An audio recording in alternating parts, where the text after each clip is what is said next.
As a service to readers bound to be confused by an increasingly complex story, here's a brief guide to the latest developments in the tangled allegations involving Russia, President Trump and Hillary Clinton.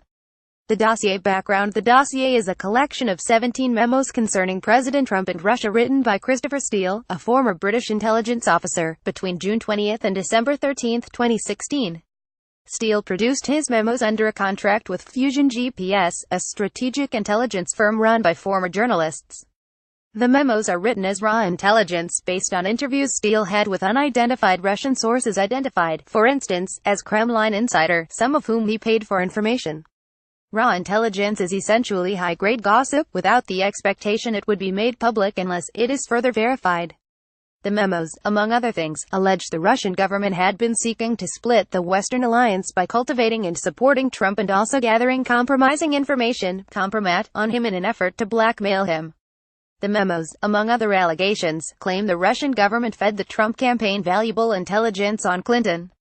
Why it's important. The dossier mirrors a separate conclusion by U.S. intelligence agencies that the Russian government intervened in the U.S. election in an effort to bolster Trump and harm Clinton, such as through hacking the Democratic National Committee and distributing materials to WikiLeaks to publish at key moments. As the official declassified report stated, we assess Russian President Vladimir Putin ordered an influence campaign in 2016 aimed at the U.S. presidential election. Russia's goals were to undermine public faith in the U.S. democratic process, denigrate Secretary Clinton, and harm her electability and potential presidency. We further assess Putin and the Russian government developed a clear preference for President-elect Trump. We have high confidence in these judgments. Russian President Vladimir Putin intensely disliked Clinton because he was convinced that when she was Secretary of State she had promoted anti-Putin, pro-democracy efforts in his country. The FBI considered the information gathered by Steele to be of sufficient importance that it considered paying him for his research, although it later dropped the idea. What's new? The DNC and Clinton campaign were revealed as the Democratic donors who paid Fusion GPS for Steele's research.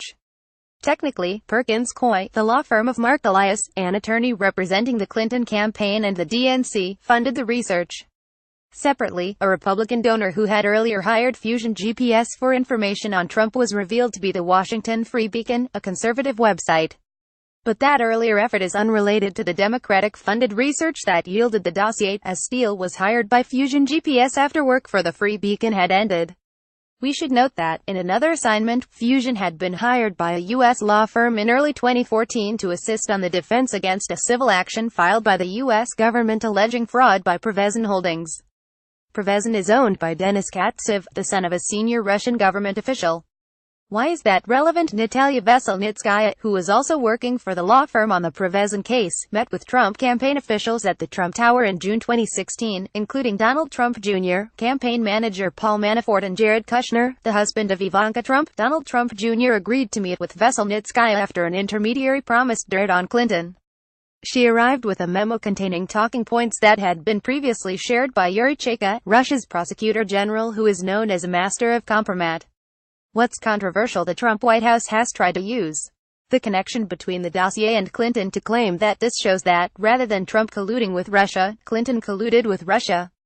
The theory appears to be that because Steele was getting information from Russian officials in part with funds provided by the Clinton campaign, the Russians were helping Clinton.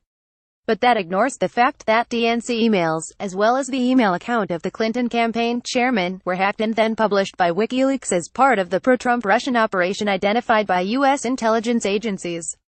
WikiLeaks denies it received the material from Russia. Indeed, the Wall Street Journal reported that a prominent Trump donor and the chief executive of a data analytics firm working for Trump's presidential campaign in August 2016 discussed how to better organize the Clinton-related emails being released by WikiLeaks in order to leverage their impact. Steele started producing his memos in June 2016, about the same time that intelligence agencies began investigating possible ties between Russia and people close to Trump. The connection between Steele's research and official government investigations is murky, but for some Republicans it raises questions about whether the official probe begun in the Obama administration was influenced by information gathered by someone being paid by Democrats. CNN, for instance, reported that the FBI used information in the Steele memos to obtain approval from the secret court that oversees the Foreign Intelligence Surveillance Act (FISA) to monitor the communications of Carter Page, who Trump had said was a key advisor on national security issues. Presumably, the FBI had verified the information before it could cite it in court. Steele had quoted an ethnic Russian close associate of Trump as saying Page was an intermediary in a well-developed conspiracy of cooperation between the Trump campaign and the Russian leadership. Page has adamantly denied any wrongdoing. Steele, during the campaign, at Fusion's direction, also briefed reporters from some U.S. news organizations, including The Washington Post, on his findings, according to court filings.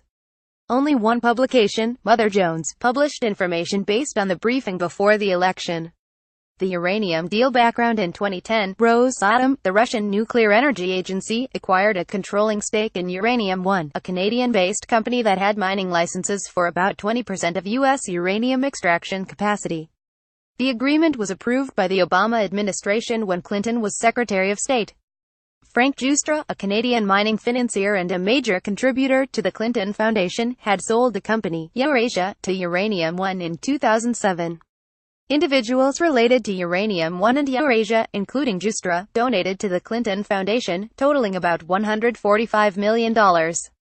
Meanwhile, in 2010, Bill Clinton received $500,000 from a Russian bank to give a speech at a conference in Moscow.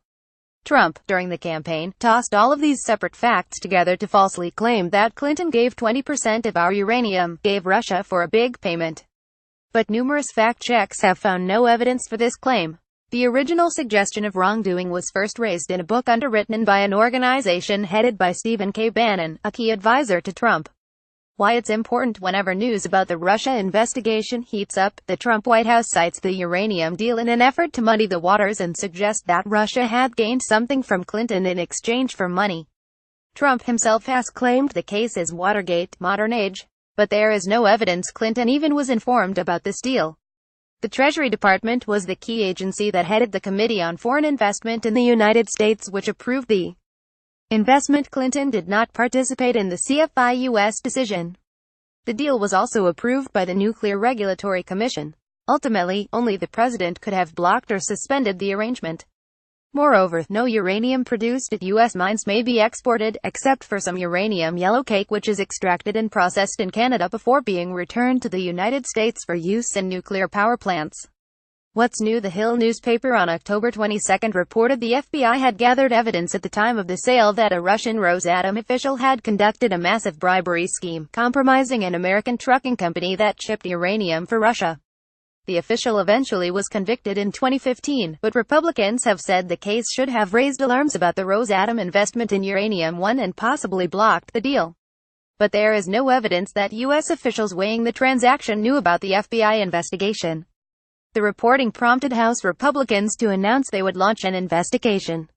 With the apparent urging of President Trump, the Justice Department gave a former FBI informant in the case approval to testify before Congress. The informant's lawyer claimed he would discuss his work uncovering the Russian nuclear bribery case and the efforts he witnessed by Moscow to gain influence with former President Bill Clinton and Secretary of State Hillary Clinton in hopes of winning favorable uranium decisions from the Obama administration. What's controversial? Any suggestion that Russian money was directed to influence Clinton's decisions would be explosive. But the fatal flaw in this allegation is Hillary Clinton, by all accounts, did not participate in any discussions regarding the Uranium One sale, which, as we noted, does not actually result in the removal of uranium from the United States. About our rating scale, send us facts to check by filling out this form. Keep tabs on Trump's promises with our Trump Promise Tracker. Sign up for the Fact Checker weekly newsletter.